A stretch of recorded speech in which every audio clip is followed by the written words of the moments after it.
On the surface, Zack Snyder's new Netflix movie Rebel Moon, Part 1, A Child of Fire bears strong resemblances to Star Wars. You've got a plucky group of ragtag rebels fighting for freedom from a galactic imperium, a foreign planet often shot at golden hour, even some glowing swords. As Snyder and his wife/producer partner Deborah Snyder told EW earlier this year, Rebel Moon was originally conceived years ago as a Star Wars story, before being developed into its own franchise. So the superficial similarities shouldn't always be taken for granted. Take Kai, for instance. The mercenary pilot portrayed by Charlie Hunnam initially seems like this universe's equivalent of lovable smuggler Han Solo. But where Han surprised everyone by swooping in to save the day at the end of the first Star Wars, Kai surprises everyone by doing the exact opposite. Instead of rescuing the team of heroes recruited by Cora, Sofia Boutella, Kai delivers them into the hands of their enemy, Atticus Noble, Edscray. He's not the bounty hunter with the heart of gold. He's a true rogue, Snyder tells EW. To put your faith in some guy you met in a bar is slightly naive. And that's the fun of the subversive quality to Rebel Moon's sci-fi roots. It does debunk, or at least play with, what you expect to happen.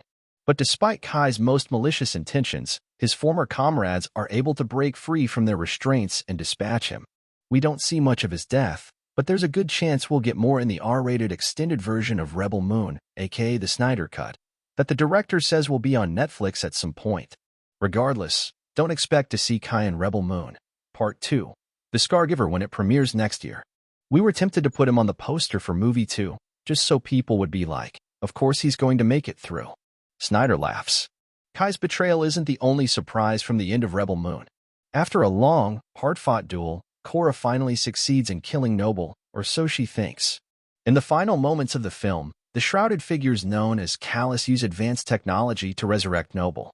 Belisarius, for a fee, Cora's adoptive father and also the regent of the Imperium following the king's death, charges the restored general with bringing his daughter back to the mother world.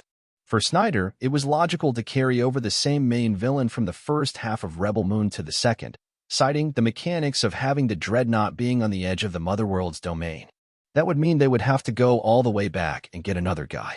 But even when Rebel Moon was structured as a single movie, before the Snyders decided to split it in two, the director says there still would have been a Cora/Noble showdown at the halfway point before he came back for the ultimate climax. It's a prize fight concept, Snyder says. There will be a rematch,